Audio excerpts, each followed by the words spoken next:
तो देखिए बच्चों, सैंपल पेपर का क्वेश्चन नंबर 32 ट्राई करते हैं। क्वेश्चन नंबर 32 ये है कि in the circuit given below, if I is the current entering the network of the register of equal resistances using Kirchhoff's rule, prove that current through the arm AC is equal to that in the arm CE. Show the distribution of current diagrammatically. Redraw the diagram to show the split in the junction C without altering the current in any way. Okay तो देखिए बच्चों, इस question में हमसे कह रहे हैं कि एक ये सर्किट गिवन है जिसमें I करंट यहाँ से इंटर कर रही है, ठीक है, और यहाँ से I करंट बाहर निकल रही होगी। तो हमको प्रूव करना है कि जो AC की करंट है वही CE की करंट है। मतलब हमें इसमें प्रूव क्या करना है, current in AC is equal to current in CE, ठीक है, और किरचॉफ्स लॉ की हेल्प से करना है। तो चलिए सबसे पहले हम बच्चों यहाँ पे करंट को डिवाइड करना सीखेंगे। आपको यहाँ पता है किरचॉफ्स के दो रूल होते हैं। फर्स्ट रूल क्या बताता था, किसी भी जंक्शन पे सभी करंट्स का अलजेब्रिक सम 0 होता है। और सेकेंड रूल बताता था किसी भी क्लोज लूप में, किसी भी क्लोज सर्किट में, ठीक है, सभी पार्ट्स के पोटेंशियल डिफरेंस का जो सम होता है अलजेब्रिक सम वो 0 होता है, ये बताता है, ठीक है। तो यहाँ देखो, जब I करंट आ रही है तो ये जंक्शन है बच्चों। अब इस जंक्शन की तरफ आने वाली current is equal to junction से दूर जाने वाली करंट। ये किरचॉफ्स फर्स्ट लॉ का कंक्लूजन है कि भाई अलजेब्रिक सम 0 होने का मतलब क्या है, जितनी करंट आएगी उतनी ही करंट आगे जाएगी। इसका मतलब अगर हम सपोज लें कि यहाँ पे I1 करंट आई तो यहाँ बच्चों कितनी जाएगी, I माइनस I1। क्यों? क्योंकि भाई I आ रही थी तो जाने वाली भी I, इन दोनों को जोड़ दो तो I1 कट जाएंगे, I आ जाएगा। इसका मतलब इधर से अगर I आ रही थी तो अगर I1 यहाँ गई तो यहाँ कितनी गई, I माइनस I1। अब जरा सोचो बच्चों, यहाँ से गई I माइनस I1, अब मान लेते हैं कि यहाँ गई बच्चों I2 करंट, यहाँ कितनी चली गई I2, तो यहाँ कितनी जाएगी बताओ, I माइनस I1 थी, उसमें से I2 और निकल गई तो इधर कितनी बचेगी, I माइनस I1 थी, उसमें से I2 चली गई तो माइनस I2 कर लो, तो इधर आ गई I minus I1 minus I2। अच्छा, यहाँ तक बच्चों की करंट आ गई। देखो इधर से आई I1, यहाँ से आई I minus I1 minus I2, ये दोनों मिल गई। अब इसके आगे क्या होगा बच्चों बताओ, ये करंट यहाँ कितनी जाएगी और यहाँ कितनी जाएगी ये सोचना है। भाई यहाँ से आ रही I minus I1 minus I2, यहाँ से क्या आ रही है I1, तो यहाँ हम मान लेते हैं करंट चली गई I3, यहाँ कितनी चली गई I3, तो यहाँ कितनी जाएगी बताओ। तो टोटल आने वाली current is equal to total जाने वाली करंट। आने वाली कितनी हो रही है देखो, तो आने वाली हो रही देखो यहाँ से I1 और इधर से क्या आ रही है I minus I1 minus I2 is equal to जाने वाली क्या है I3। इसमें हमको पता नहीं, इसको हम x मान लें, ये x निकाल देते हैं तो क्या आएगा बच्चों बताओ, तो ये आ जाएगा I minus I2 minus I3 is equal to x। क्यों? क्योंकि I1 से I1 कट गया, तो मतलब इधर कितनी करंट जाएगी, वो जाएगी I minus I2 minus I3, ठीक है। तो इधर करंट जाएगी, हटा दे इसको बिल्कुल, तो x की जगह आ गया I minus I2 minus I3, ये इधर चली गई। अब सोचो बच्चों, यहाँ से कितनी गई है I3, यहाँ से कितनी आई है, यहाँ से आई है I2 plus I minus I2 minus I3, तो ये दोनों मिलके यहाँ कितनी जाएगी जरा बताओ हमको, इधर कितनी करंट जाएगी भाई। तो फिर वही बात है, इन दोनों को जोड़ दो उतनी जाएगी। देखो इन दोनों से करंट आगे समझानी तो इन दोनों को ऐड कर दो, तो इधर से आ रही I2, इधर से आ रही I minus I2 minus I3, तो इन दोनों को जब जोड़ोगे तो I2 देखो कट जाएगा, कट रहा देखो भाई, इधर जाएगी I2 प्लस I, भाई ये वाली करंट प्लस ये वाली करंट, ये वाली कितनी है I minus I2 minus I3, I2 cut गया, तो क्या जाएगी I माइनस I3, तो ये यहाँ पे आएगी और यहाँ से फिर ये I माइनस I3 दोनों मिल गई, फिर से I चली गई। तो इस तरह से यहाँ करंट डिस्ट्रीब्यूशन होगा बच्चों, ठीक है। अब इसको हम सॉल्व करते हैं।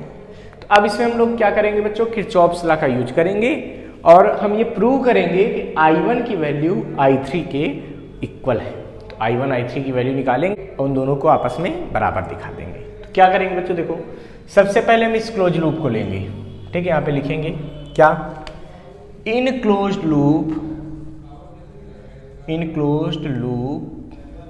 ए बी सी ए। क्या करते थे बच्चों, पोटेंशियल डिफरेंस लेते जाते हैं और अलजेब्रिक सम क्या होता है, 0। तो यहाँ से यहाँ का पोटेंशियल डिफरेंस, तो आपको पता है कि जब करंट के साथ जाते हैं तो पोटेंशियल डिफरेंस पॉजिटिव, और जब अपोजिट जाते हैं पोटेंशियल डिफरेंस क्या आता है, निगेटिव। क्यों, क्योंकि करंट हमेशा हाई पोटेंशियल से लो में फ्लो होती है। मतलब जैसे ये करंट फ्लो हो रही है आर रेजिस्टेंस में, ए पॉइंट है, ये बी पॉइंट है, ये क्यू पॉइंट है, ठीक। तो अगर Vp माइनस VQ लिखना हो तो बच्चों IR आएगा। क्यों, क्योंकि current flows from high potential to low potential. और अगर IQ माइनस IP मतलब VQ माइनस VP करना हो तो ये आएगा बच्चों माइनस IR। क्यों, ये लो है और ये क्या है, हाई। तो लो में हाई को घटाएंगे तो माइनस का आ जाएगा, ध्यान रखेंगे ये बात, ठीक है। तो यही फंडा यहाँ पे लगेगा। तो देखो A से B गए, करंट भी A से B गई, इसलिए पॉजिटिव आएगा। तो क्या आएगा, ये आएगा I minus I1 into R। फिर A से B गए, फिर कहाँ जाना है बच्चों, B से C, B से C गए, करंट इंटू रेजिस्टेंस करेंगे, plus R into I minus I1 minus I2। फिर C से A जाना है, देखो जाना है C से A, करंट जा रही उल्टा, तो ये क्या हो जाएगा, minus I1R is equal to 0। Small r से डिवाइड कर दीजिए तो क्या बनेगा बच्चों, ये बनेगा I minus I1 plus I minus I1 minus I2 minus I1 is equal to 0।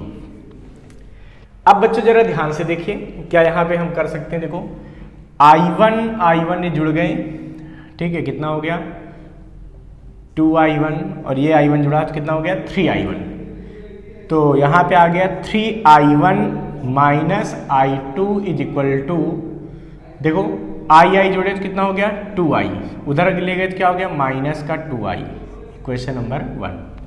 तो हम क्या करेंगे, I1 I2 I3 तीनों की इक्वेशन को I के टर्म में बनाएंगे, तब हम उसको सॉल्व करेंगे, ठीक है। तो एक बार ये क्लोज लूप लगाया, अगली बार बच्चों क्या करेंगे, ये क्लोज लूप लगाएंगे, फिर हम ये क्लोज लूप लगाएंगे। क्यों, क्योंकि जितने वेरिएबल हो उतनी ही इक्वेशन होनी चाहिए। कितने यहाँ अननोन है, I1 I2 I3 तीन अननोन है, तो यहाँ पे तीन ही इक्वेशन का हमको यूज करना है, ठीक है। अब हम क्या करेंगे, अब हम इस क्लोज लूप की बात करते हैं। यहाँ पे लिखेंगे इन क्लोज लूप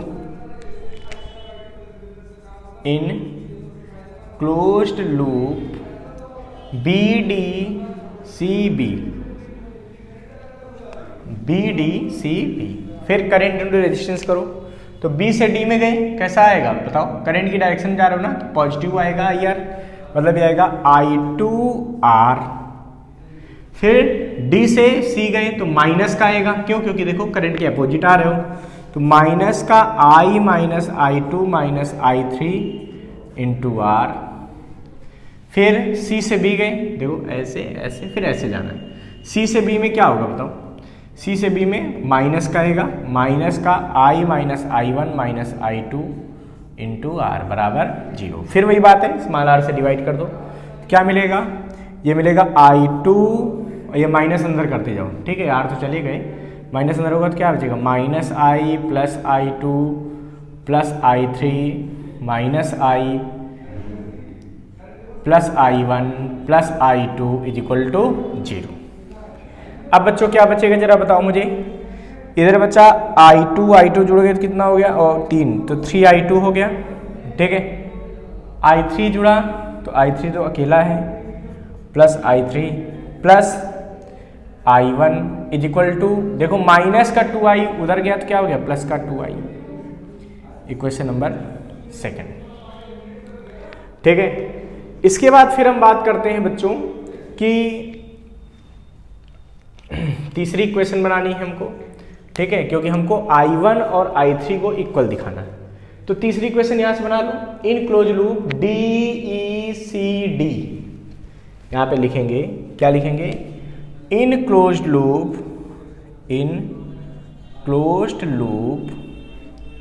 DECD ठीक। तो डी से ई जाओ भाई, करंट इंटू रेजिस्टेंस करो, तो करंट है I माइनस I3, रेजिस्टेंस कितना है स्मॉल r। तो क्या आएगा भाई, देखो ये आएगा I minus I3 into small r minus I3 into small r, देखो फिर सी है ना तो माइनस का IR, तो I3 इंटू R, और फिर यहाँ जाएंगे भाई ऐसे ऐसे ऐसे, ये क्लोज लूप बनना है, तो इधर जाओगे तो क्या होगा I इंटू R करोगे, लेकिन कैसा आएगा प्लस का, तो प्लस का I minus I2 minus I3 into small r equal to 0। फिर वही बात है, स्मॉल r से डिवाइड कर दो, तो क्या बचेगा ये I minus I3 minus I3 plus I minus I2 minus I3 equal to 0। देखो बच्चों I3 जुड़ गए तो कितना हो गया, ये बन गया माइनस का 3I3, ठीक है, I जुड़ गया तो कितना हो गया 2I, वो भी उधर ले जाएंगे तो माइनस का 2I, और इधर क्या बचा, ये बचा माइनस का I2, माइनस क्या बचा I2, ठीक है, और इज इक्वल टू ये हो गया माइनस 2I, ठीक है। इक्वेशन नंबर 3 हो गई। अब देखो इन तीनों इक्वेशन में कुछ ऐसा सॉल्व करना है कि हमको ये दिखाना है कि I1 बराबर किसके है I3 के। तो हमको साफ साफ दिख रहा है कि अगर हम फर्स्ट इक्वेशन में थर्ड को सब्ट्रैक्ट कर दें तो क्या होगा बताओ।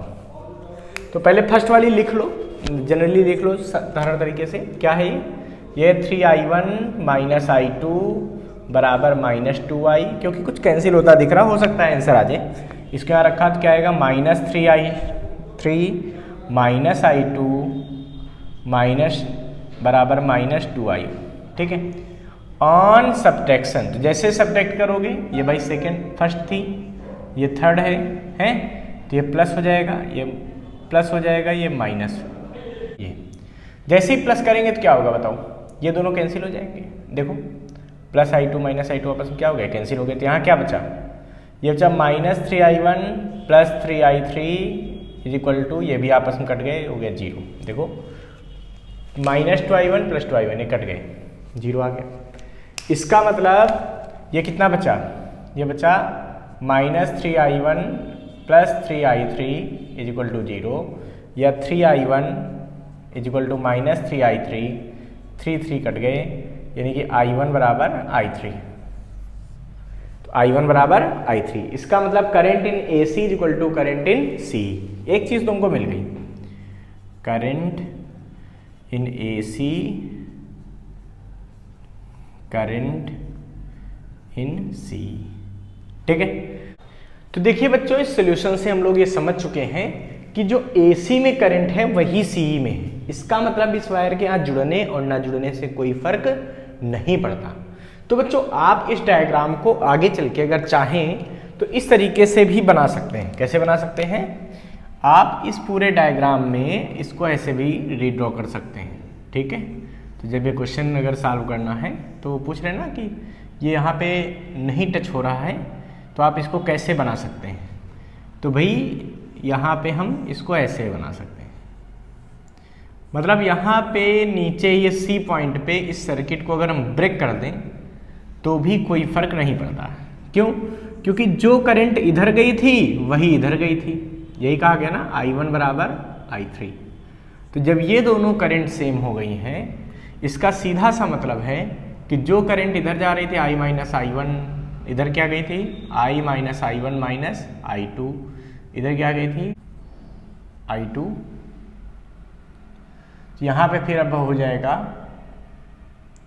देखो I2 यहाँ गई, यहाँ ये गई I minus I1 minus I2, फिर यहाँ पे क्या जाएगी I minus I2 minus I3, I3 की जगह क्या आ गया I1 आ गया। अब ये दोनों मिलके फिर यहाँ चली जाएंगी, तो बचेगी I माइनस I1, और यहाँ पे ये मिलेगी, ठीक है, और टोटल हो जाएगी I। तो इसको हम यहाँ से ब्रेक कर सकते हैं, C पॉइंट को ब्रेक करके अलग भी करके इसको हम सॉल्व कर सकते हैं। तो उन्होंने कहा कि इसको क्या हम अलग करके भी कर सकते हैं, बिल्कुल कर सकते हैं, ऐसे स्प्लिट कर सकते हैं इसको, ठीक है। तो इस तरह के डायग्राम को आप ऐसे यहाँ से ब्रेक भी कर सकते हैं। क्यों, क्योंकि यहाँ से जो करंट आ रही वही आ जा रही, इसका मतलब यहाँ कोई भी करंट का डिस्ट्रीब्यूशन नहीं हो रहा है, इसलिए यहाँ पे इसको जोड़ने न जोड़ने से कोई फर्क सर्किट में नहीं पड़ेगा। इसको फटाफट बना लीजिए बच्चों। देखिए बच्चों, प्रैक्टिस सैंपल पेपर का हमारा नेक्स्ट क्वेश्चन ये है कि in the circuit of two cells each of EMF E but different internal resistances are connected in the series as shown in the diagram. Determine the external resistance capital R in the term of internal resistance R1 and R2 such that the potential drop across the cell E1 is 0. तो देखिए बच्चों, इस question में हमसे दिया है कि अगर ये दो सेल हैं और यहाँ से कुछ ऐसे करंट फ्लो होती है एक एक्सटर्नल रेजिस्टेंस R में, मतलब ये यहाँ से ऐसे कनेक्टेड है, ठीक है। यहाँ ऐसे करंट फ्लो होती है कि पहले सेल पे पोटेंशियल ड्रॉप 0 है, तो हमको इस कैपिटल R की वैल्यू बच्चों कैलकुलेट करनी होगी। तो सोचिए, पहले तो आपको यहाँ ये दिख रहा है कि अगर ये सर्किट है, ठीक है, तो यहाँ पर एक करंट फ्लो हो रही होगी। इस सर्किट का नेट EMF कितना होगा? सोचो, ये दोनों कैसे लगे हैं? सीरीज में। तो नेट EMF यहाँ का होगा E1 प्लस E2। यहाँ लिख देंगे क्या? नेट EMF इन सर्किट। तो E नेट बराबर आ जाएगा E1 प्लस E2, और दोनों का EMF सेम दिया है ना दोनों सेल का, मतलब E नेट की वैल्यू आएगी E प्लस E, या कह सकते हैं E नेट की वैल्यू 2E। तो नेट EMF कितना आ गया? 2E। टोटल रेजिस्टेंस कितना होगा इस सर्किट का? सोचो। तो बच्चों देखो, देखने में क्या लग रहा है? सारे resistance capital R, R2, R1 सब कैसे हैं? सीरीज में है। तो सब सीरीज में है, इसलिए क्या होगा? इक्विवेलेंट रेजिस्टेंस कितना आएगा भाई? तो R इक्विवेलेंट मान ले तो बराबर क्या आएगा?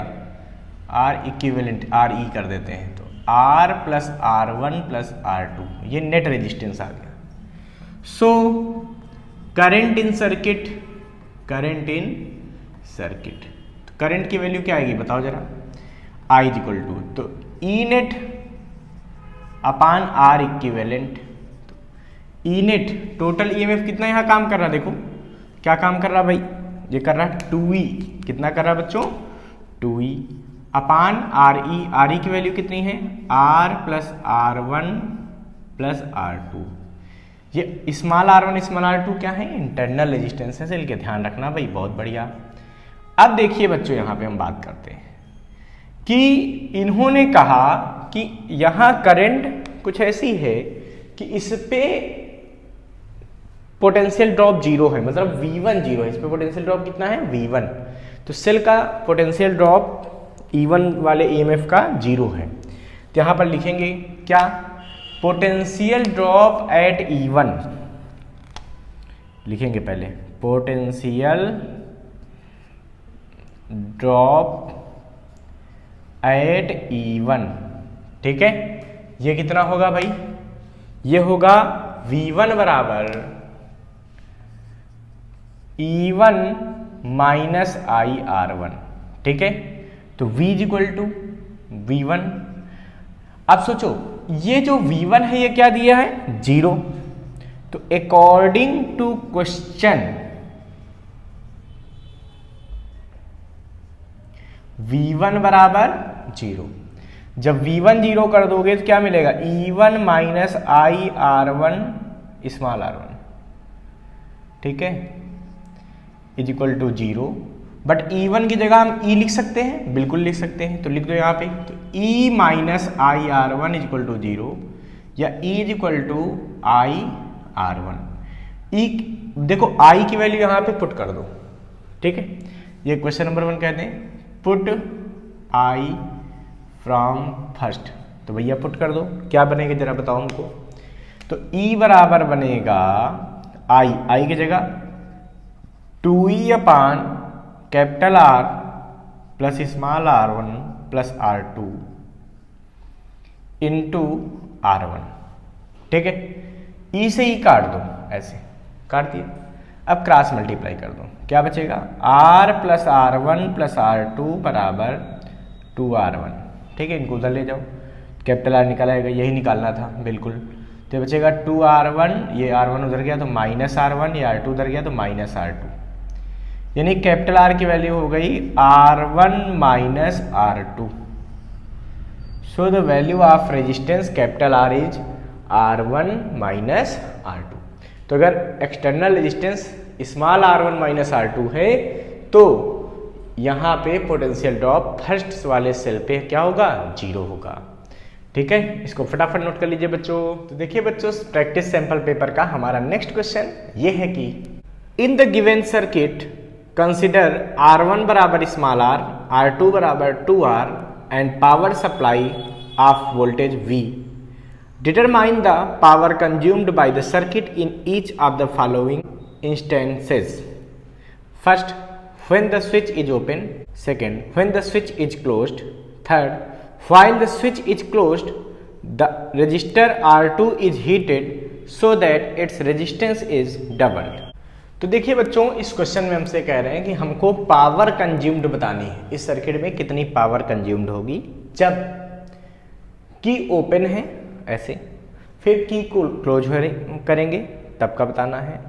साथ ही साथ हमको तब भी बताना है बच्चों जब की को क्लोज करने के बाद इसका रेजिस्टेंस डबल हो जाएगा, R2 वैल्यू डबल हो जाएगी, उस समय इस पूरे सर्किट में कितनी पावर कंज्यूम होगी ये भी बताना है। तो इन तीनों कंडीशन पे हमको यहाँ पे चर्चा करनी है। तो चलिए पहले हम पहली कंडीशन की बात करते हैं। तो देखिए अब लिखेंगे यहाँ पे फर्स्ट कंडीशन। ठीक है, when switch is open, switch को हम कुछ नाम दे दें, के कह दें, तो के ओपन लिख देते हैं। के क्या है, ओपन। ठीक है, इस सिचुएशन में क्या होगा, इस सिचुएशन में इक्विवेलेंट रेजिस्टेंस सर्किट का कितना होगा बताओ। रेजिस्टेंस कितना होगा भाई, स्मॉल r, जो ये है भाई यहीं से करंट चली जाएगी तो केवल ये वाला रेजिस्टेंस होगा। तो इसमें पावर लॉस कितना होगा, पावर कंज्यूम्ड, पावर कंज्यूम्ड मान लो ये P1 है, P बराबर क्या होता है V square upon R, source का वोल्टेज अपान R, R मतलब इक्विवेलेंट रेजिस्टेंस, तो आ जाएगा V स्क्वायर अपान R1। ये जो इक्विवेलेंट रेजिस्टेंस आया है यानी कि P1 बराबर हो गया V स्क्वायर अपान स्मॉल r। ये पहला आंसर आ गया। ठीक है, फिर दूसरे आंसर की बात करते हैं। व्हेन K इज क्लोज्ड, तो बच्चों जब K क्लोज्ड होगा उस समय हमको यहाँ पे बताना है कि क्या पावर कंज्यूम होगी। देखो K को क्लोज कर दो ऐसे, जब K क्लोज हो जाएगा इसका सीधा सा मतलब है बच्चों यहाँ पे पहले हमको इक्विवेलेंट रेजिस्टेंस फाइंड कर लेना चाहिए। जब इक्विवेलेंट रेजिस्टेंस मिल जाएगा तो V square upon R equivalent answer आ जाएगा, है ना। तो पहला काम है इक्विवेलेंट रेजिस्टेंस निकालो। तो कैसे निकलेगा भाई, ये दोनों कैसे हो गए बच्चों, R1 R2 कैसे हो गए, पैरेलल में। ठीक है, तो यहाँ पर लिखेंगे कि 1 अपान R इक्विवेलेंट को R ही कह देते हैं बराबर 1 अपान R1 प्लस 1 अपान R2। तो यहाँ से बात करोगे R इक्विवेलेंट की वैल्यू कितनी आएगी बताओ, 1 अपान R1, R1 की वैल्यू R प्लस 1 अपान 2R। एलसीएम ले लेते हैं बच्चों, 2R एलसीएम आ जाएगा। तो ये क्या बचेगा बताओ, ये बचेगा हमारे पास 1 अपान R इक्विवेलेंट बराबर 2R, नीचे आ गया, ऊपर क्या आएगा बच्चों, ये 2 प्लस 1 क्या आएगा, 2 प्लस 1, यानी कि R की वैल्यू आएगी 2R अपान 3, ये R इक्विवेलेंट आ गया। तो इस समय पावर लॉस कितना होगा, तो पावर कंज्यूम्ड P2 बराबर क्या आएगा बताओ, V स्क्वायर, भाई वोल्टेज तो V दे रहे हो, अपान R, R का मतलब R इक्विवेलेंट, तो P2 कितना आएगा बताओ, V square upon R equivalent, ये कितना है बच्चों देखो 2R अपान 3, यानी कि P2 आ गया 3V स्क्वायर अपान 2R, ये P2 आ गया, power consumed in second case. अब देखिए हम थर्ड केस की बात करते हैं, तीसरे केस की बात करते हैं। कह रहे हैं कि जब की को क्लोज किया गया तो लगातार जब करंट फ्लो होती है तो क्या होता है, रेजिस्टेंस बढ़ जाता है ना, और इन्होंने कहा इसका रेजिस्टेंस डबल हो जाए। ठीक है, R2 की वैल्यू डबल हो जाए, इसका मतलब आफ्टर हीटिंग R2 डैश कितना हो जाएगा, 4R हो जाएगा। क्यों? क्योंकि पहले 2R था, अब डबल हो गया, 4R हो गया। तो अब इक्विवेलेंट रेजिस्टेंस क्या आ जाएगा? तो आफ्टर हीटेड,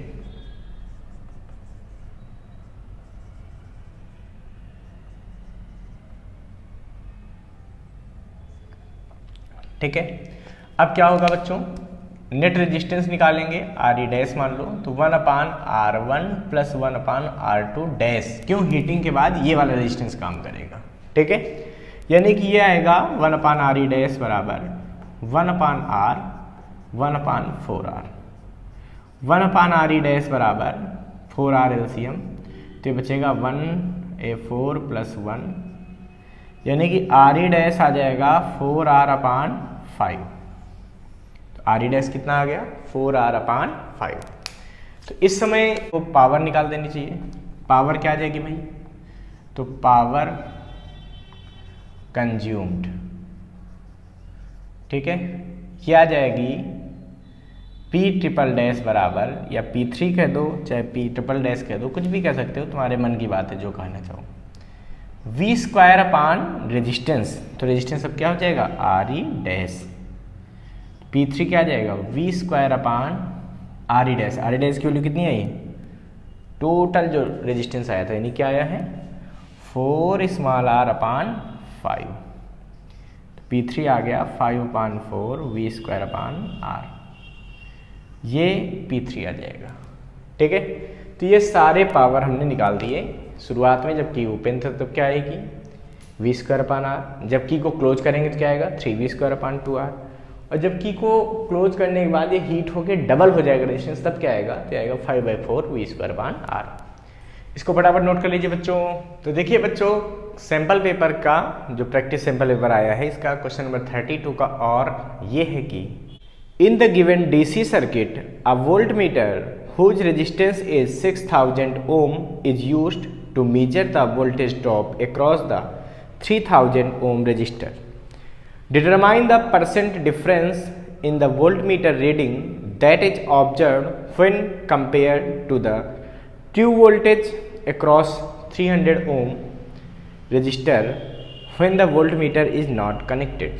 तो देखिए बच्चों, इस क्वेश्चन में हमसे कह रहे हैं कि एक सर्किट दिया गया है जो कि बैटरी से कनेक्टेड है और इस पर एक वोल्ट मीटर लगा हुआ है 3000 ओम के रजिस्टर पर। हमसे कह रहे हैं इस पर जब ये वोल्ट मीटर जो रीडिंग निकालेगा, और अगर वोल्ट मीटर ना होता, जो रियल वैल्यू आती, तो रियल वैल्यू से इस वोल्ट मीटर की जो रीडिंग आएगी उसका कितना डिफरेंस होगा, वो परसेंट डिफरेंस हमको बताना है। तो बच्चों यहाँ पे आपको 2 बार सॉल्व करना पड़ेगा। एक बार आप वोल्ट मीटर लगा के 3000 ओम पे पोटेंशियल ड्रॉप निकालेंगे, पोटेंशियल डिफरेंस निकालेंगे इसका। दोबारा वोल्ट मीटर जब ना लगा होता तो ट्रू वैल्यू कितनी आनी चाहिए थी वो निकालेंगे, फिर उसका हम परसेंट डिफरेंस निकालेंगे। क्योंकि ये तो हमको पता है कि अगर हम किसी सर्किट में किसी रजिस्टर पे जब हम वोल्ट मीटर लगा के वैल्यू मेजर करते हैं तो रियल वैल्यू से कुछ कम मेजर करता है। क्यों? क्योंकि उसका अपना भी एक रेजिस्टेंस होता है, तो थोड़ा सा वैल्यू कम आती है।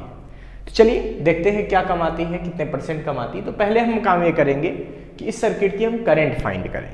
करंट के लिए हमको इक्विवेलेंट रेजिस्टेंस पता होना चाहिए। तो इस सिचुएशन में इक्विवेलेंट रेजिस्टेंस के लिए देखो R2 और RV पहले कैसे दिख रहे हैं, पैरेलल। तो पहले इनको सॉल्व करेंगे, लिखेंगे यहाँ पे क्या, R2 एंड RV, ठीक है। पहले लिखेंगे विद वोल्ट मीटर, पहले हम सॉल्व करने जा रहे हैं, ठीक है। पहले इस सर्किट को हम सॉल्व करेंगे। क्या लिखेंगे कि R2 and RV are in parallel. R2 और RV क्या है, पैरेलल में है। तो जब ये पैरेलल है तो इनका इक्विवेलेंट रेजिस्टेंस क्या आएगा बताओ, ये आएगा R2 RV अपान R2 प्लस RV, ठीक है। क्योंकि पैरेलल में होता है ना, तो 1/R equal to 1/R1 plus 1/R2। जब इसको एलसीएम लेके सॉल्व करोगे तो यही आ जाएगा, ठीक है। तो ये कितना आएगा, ये आएगा 3000 इंटू 6000 अपान R2, यानी कि 3000 प्लस 6000, यानी कि सॉल्व करोगे तो ये आ जाएगा 1 8 1 2 3 4 5 6 है अपान 9000, 1 2 3, 3 जीरो कैंसिल हो गए इधर से, इसको डिवाइड करेंगे 2 टाइम्स तो आर डैश बराबर हो जाएगा 2000 आएगा आंसर, 2000 ओम। ठीक है, अब देखिए आर डैश इसका टोटल प्लस ये तीनों कैसे होंगे, ये तीनों होंगे सीरीज में, तो यहाँ पर लिख देंगे क्या, R dash R1 and R3 are in series. So R equal to क्या आएगा, अब जो नेट रेजिस्टेंस आएगा वो क्या आएगा भाई, वो आएगा R dash plus R1 plus R3। तो R इक्वल टू आ जाएगा R डैश 2000, R1 1000, R3 1000, यानी कि R आ गया 4000 ओम। ठीक है, so current in the circuit, current in circuit, ठीक है, I is equal to V upon R। V की वैल्यू कितना है 50 और R कितना है 4000। सॉल्व करेंगे, इससे इसको कैंसिल करेंगे, तो यहाँ से बच्चों I की वैल्यू आ जाएगी 1/80 एम्पियर। कितनी आ जाएगी 1/80 एम्पियर। अच्छा, तो जब ये 1/80 एम्पियर आ गई है तो यहाँ पर रीडिंग क्या होगी, यहाँ पर लिख देते हैं क्या, रीडिंग ऑफ वोल्ट मीटर। तो रीडिंग को V डैश लिख दें, बिल्कुल लिख सकते हैं। तो रीडिंग कैसे निकालते हैं बच्चों, I इंटू इक्विवेलेंट रेजिस्टेंस इस पोर्शन का, जब वोल्ट मीटर लगा है तब का, मतलब I इंटू R डैश, क्योंकि यहाँ का रेजिस्टेंस इक्विवेलेंट कितना निकाला था इन दोनों का, देखो R डैश। तो यहाँ पर क्या लगेगा I इंटू R डैश, यानी कि V डैश बराबर हो गया I into R dash. Solve कर लो भैया, I कितना आया 1/80, देखो I कितना आया 1/80 इंटू R डैश, तो इसका इक्विवेलेंट कितना आया भाई, ये आया है 2000। ठीक है, तो V डैश यहाँ से आ जाएगा, ये 0 से 0 कैंसिल होगा, इससे इसको काटेंगे तो 25 बार, यानी कि 25 वोल्ट। तो V डैश आ गया हमारे पास 25 वोल्ट, ये V डैश आ गया। अब बच्चों हम बातें करते हैं कि जब वोल्ट मीटर कनेक्ट नहीं है तब कितना इस पे पोटेंशियल ड्रॉप आएगा, क्योंकि हमको परसेंट डिफरेंस बताना है ना। तो चलिए अब हम लिखते हैं कि विदाउट वोल्ट मीटर, ठीक, जब वोल्ट मीटर ना लगा हो तब की हम बात करेंगे। तो कैसे बात कर पाएंगे भाई, तो देखो फिर से हम सर्किट बनाएंगे, अब तो ऐसे सीधा सीधा बनेगा भाई, हैं, वोल्ट मीटर तो हटा दिया हमने, बहुत बढ़िया। ये दिया है 1000 ओम, ये दिया है 2000 ओम, और ये दिया है 1000 ओम, ये दिया 50 वोल्ट। ठीक है, ये R1 है और ये R2 है और ये R3। हमसे अब कहा जा रहा है बच्चों कि इस समय R2 पर, ठीक है, जब वोल्ट मीटर नहीं लगा, ये 3000 है, तो हमसे कहा जा रहा है कि अब इस R2 पर यानी कि 3000 ओम पे कितना वोल्टेज होगा, फिर उस वोल्टेज का अब वोल्ट मीटर लगाने के बाद जो वोल्टेज है इन दोनों से परसेंट डिफरेंस बताना है। ठीक है, तो देखो बच्चों लिखेंगे कि equivalent resistance in this situation R double dash, तो इस सिचुएशन में इक्विवेलेंट रेजिस्टेंस कितना आएगा बताओ, इक्विवेलेंट रेजिस्टेंस है कितना आएगा बताओ, ये आएगा R1 plus R2 plus R3, यानी कि ये आ जाएगा 1000 प्लस 3000 प्लस 1000, यानी कि R डबल डैश हमारे पास आ जाएगा 5000 ओम। ये R डबल डैश आ गया। ठीक है, तो इस सिचुएशन में R2 पर कितना पोटेंशियल ड्रॉप होगा ये हमको बताना है, तो इसके लिए हमको इस सर्किट की करंट पता होनी चाहिए। लिखेंगे यहाँ पे, so current I equal to क्या आएगा V upon R double dash, इसको I डैश कह दो बच्चों, क्योंकि पहले हम करंट को I लिख चुके हैं। ठीक है, जो पहले करंट आई थी उसको हमने I कह दिया था ना। अब हम क्या बात कर रहे हैं कि I डैश, ये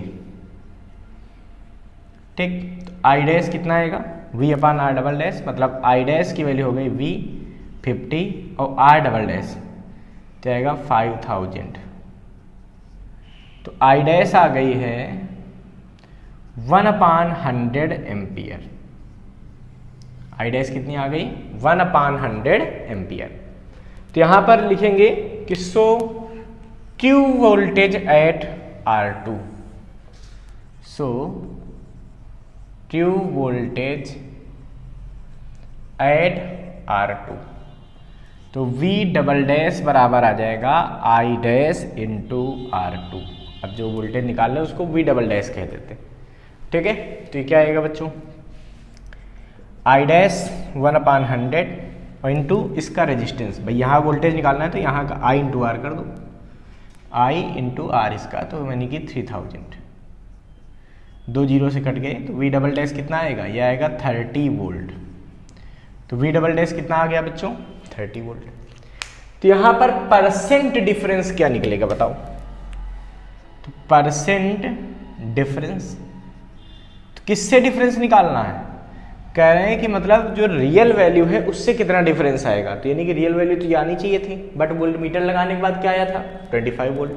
तो परसेंट के लिए क्या करेंगे, V double dash minus V dash अपान V double dash into 100।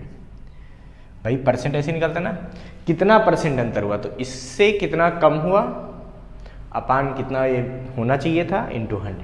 Solve कर लो इसको, तो कितना आएगा 30 माइनस 25 अपान में 30 इंटू 100। तो ये बचेगा बच्चों 5, ठीक है। इससे इसको डिवाइड करेंगे तो इंटू 3.33, तो डिवाइड मल्टीप्लाई करने पर कितना आएगा, ये आएगा 16.65%। कितना आएगा 16.65%। इसका मतलब जो रियल वैल्यू है उससे 16.65% कम आएगी वैल्यू, ठीक है। तो कितने परसेंट कम आएगी 16.65%, जो रियल आनी चाहिए थी उससे इतनी कम हो जाएगी वोल्ट मीटर लगाने पे, ठीक है। इसको फटाफट नोट कर लीजिए बच्चों।